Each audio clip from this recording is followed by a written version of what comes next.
In case you missed it, the news wrote, "Prosecutors may have destroyed any chance Melly had of being released from this case. They're forcing Bortlen to snitch on him. Pray for Melly." As the prosecutors submitted paperwork to try Melly and Bortlen together for the next trial for one specific reason. Issue here, and you can try them together. It is to the benefit of the state to try them together.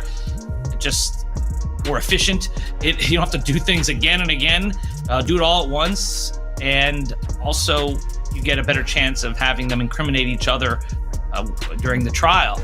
It benefits the defense to sever it. That way they can point the finger at each other and get away with it. So this is what's going on. But I don't think it should be automatically severed because the state is seeking a penalty for Melly, because it's only the penalty phase of the trial that would be different, not the guilt phase. The guilt phase is the same. They're both capital crimes. You're seeking the penalty on one, not the other, but that goes into the second part of the trial, the penalty phase, only if Melly is found guilty. It's common sense if Bortlen knows he didn't commit this serious crime, he won't physically be able to sit there and take life in prison to the chin, making it likely he will point the finger at Melly, as they will use this interrogation interview between Bortlen and the police. Okay, tell me what happened. Man, I was playing music, getting off the exit. I was already getting sleepy, almost home, you know what I'm saying? And like, just out of nowhere, like, I just heard, you know what I'm saying? So, and I ducked down, you know what I'm saying, in the car, and I almost crashed. Let me back you up a few minutes. Where were you coming from? I was coming from the studio, from Fort Lauderdale. Fort Lauderdale studio. Which way did you take? I took I-75, 595 to 75. Then you took 75 south? It's clear to the officers that Bortlen's story isn't adding up to anything. Bortlen is trying to stay as confident about his story, trying to make it seem realistic, but he ended up getting caught in his lie. Here's the hard part where we're having a hard time to understand, is that we shut down that entire area and we had officers shoulder to shoulder walk it out. They didn't find as much as one shell casing. They didn't find one piece of glass, nothing. Nothing to what you said adds up. And it's hard. Bro, I'm telling you, bro, that's I mean, for whatever reason, your two friends, are these your good friends? Yeah, that's what I'm saying. These my like, these your two, I'm assuming close friends. Yo. And you're doing them an in-service by not telling us the truth. I'm telling you the truth, man. I don't like. What do you want? How do you make shell casings disappear? I don't know. How can I tell you about a shell case? However, the interrogation would just go south. Bortlen begins getting angry as the officers aren't fully believing his story about the crime. I told y'all the story, and that's it, bro. I don't even talk about it anymore. Like, cause I told y'all. I don't know. Okay, just so you know, all right, because you're saying, well, I don't want to talk anymore. There's going to be a lot more questions. And we're not trying to piss you off. The thing is, we don't know your friends. Yeah. So the reason we have to ask all these questions, because the more we know about your friends, your lifestyle, your friend's lifestyle, your friends, his friends, and the circumstances surrounding today, the more, the easier it's going to be for us to try and solve this. Commonly, when the criminal in the interrogation hits this point of the interview and refuses to talk, it's the officer's job to reset the playing field. The goal is to continue to ask questions, hoping either the criminal will mix his story up and share different details than what he originally said or accidentally say too much. The officer resets the conversation as he continues to ask questions about the moment during the drive. By how was Bortlen driving? Did he crash into anything? And more. Let's talk about why. Are you having issues with anyone? I mean, we are upcoming artists and stuff, so people when you start doing better than people, they start hating and stuff, you know what I'm saying? So you had some jealousy issues? Yeah, it's jealousy issues, but I haven't really been on there, but he my friend that's way now, God bless, he was telling me he always telling me how people, just like today, he was telling me some folks from up our way.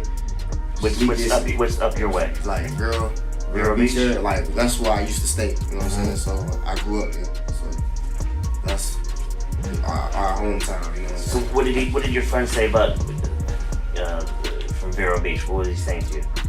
He was saying basically just like, you know, on like Instagram, Facebook. Like. With time running out and their allowed interrogation time, the officer would flat out ask, if you know who did this, would you tell me?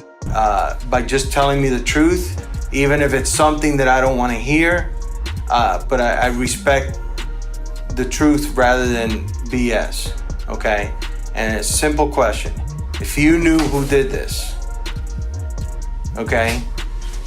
You may or may not know. If you knew who did this, would you tell me? It's either a yes or no question. Answer.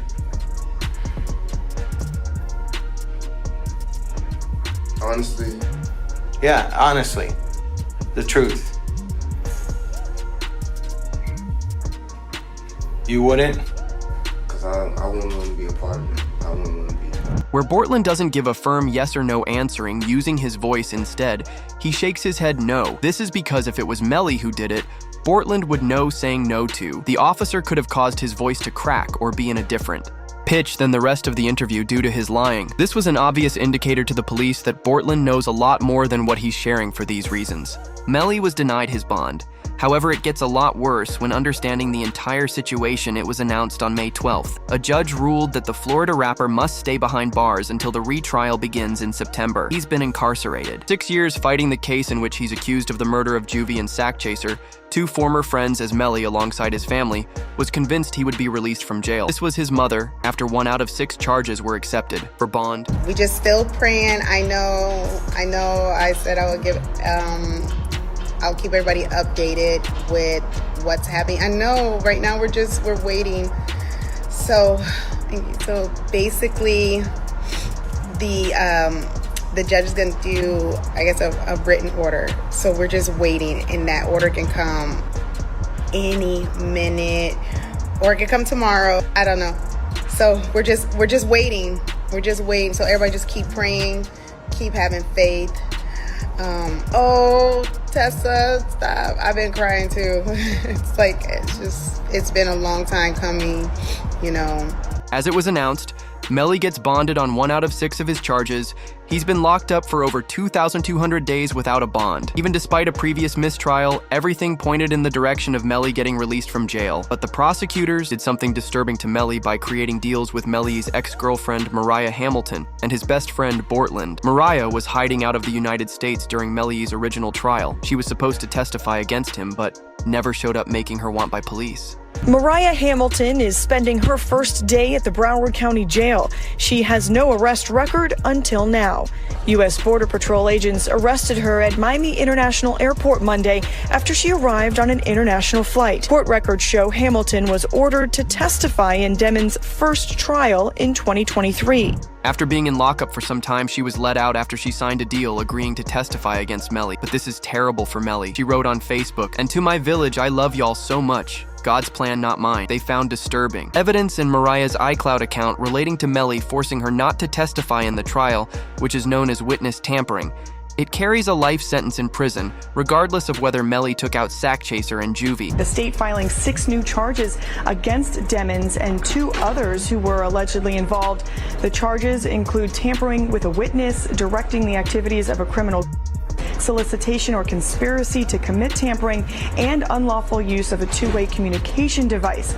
Now, a couple of those charges actually carry a life in prison sentence if there's a conviction. But the witness tampering case is also separate from the case with Juvie and Sack Chaser's passings due to his witness tampering with the jail phones. Melly hasn't been allowed to use a phone for several months. His mother even spoke about it in an interview, saying he doesn't even get to look at his mail either. My son has not been convicted of anything, and even other inmates that have been convicted or anything, they have the right to use a telephone. They have a right to be allowed to write letters to their loved ones, to receive their mail. They hold his mail, they don't give it to him. But if it's true, Melly's been witnessed tampering on the phone, that's why it's restricted from him, and it's unlikely they'd keep him off the jail phones unless they already had proof of it. Otherwise, it could lead into a large lawsuit. But what's worse is they're going to use Bortlen to snitch against Melly in his retrial, because in the original trial, Melly's lawyers already tried throwing Bortlen under the bus for the crime.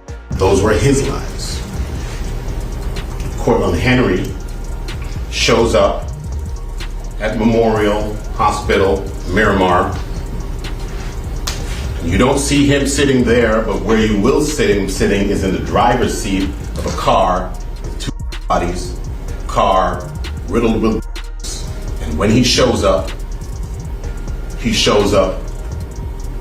with a change of clothing, change of shirt, powder residue on his hands, evidencing that he had discharged a firearm. And he lies. He lies about where the incident occurred. He lies about how it occurred. And he lies about not having a phone. I think it was Miss Bradley herself who said, everybody has a phone in his pocket, not Cortland Henry. As it's always been Bortlen who's lied to the feds. He's the one who had firearm powder on his hands, revealing he was there when the crime happened, and that Juvie and Sack Chaser were last seen with Bortlen. They even brought up a forensic scientist who investigated the passings, and she spoke about the powder on Bortlen's hands.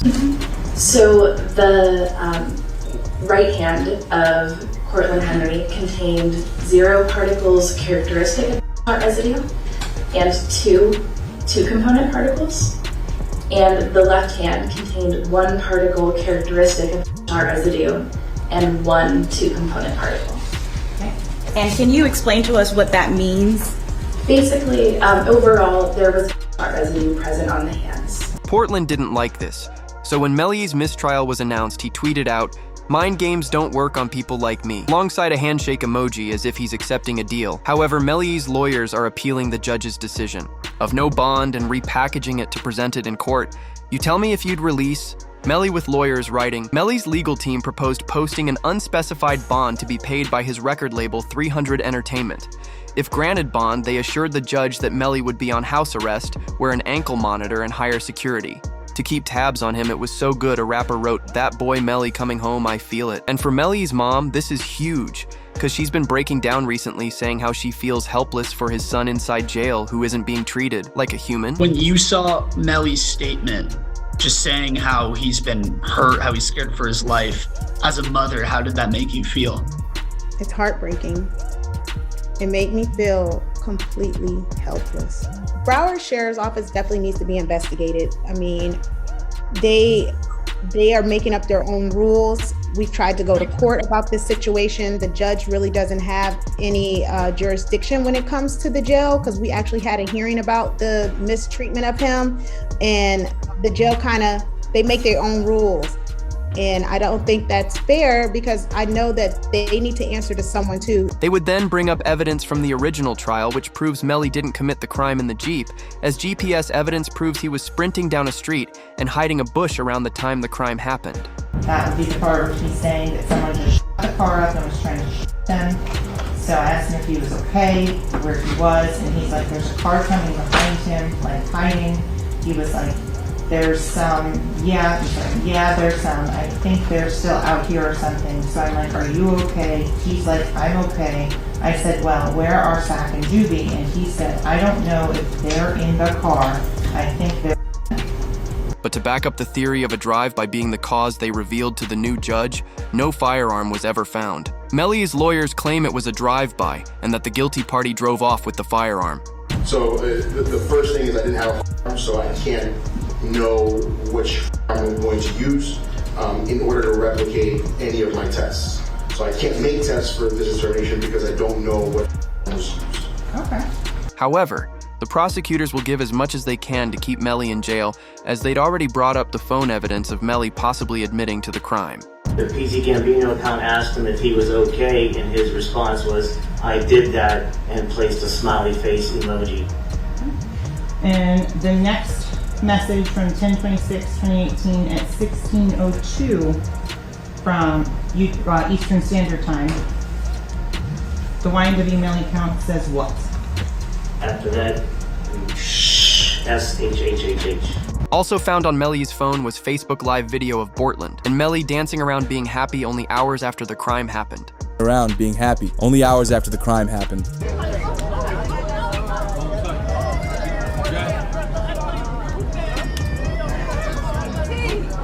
Melly still turned regardless of what happened this early morning.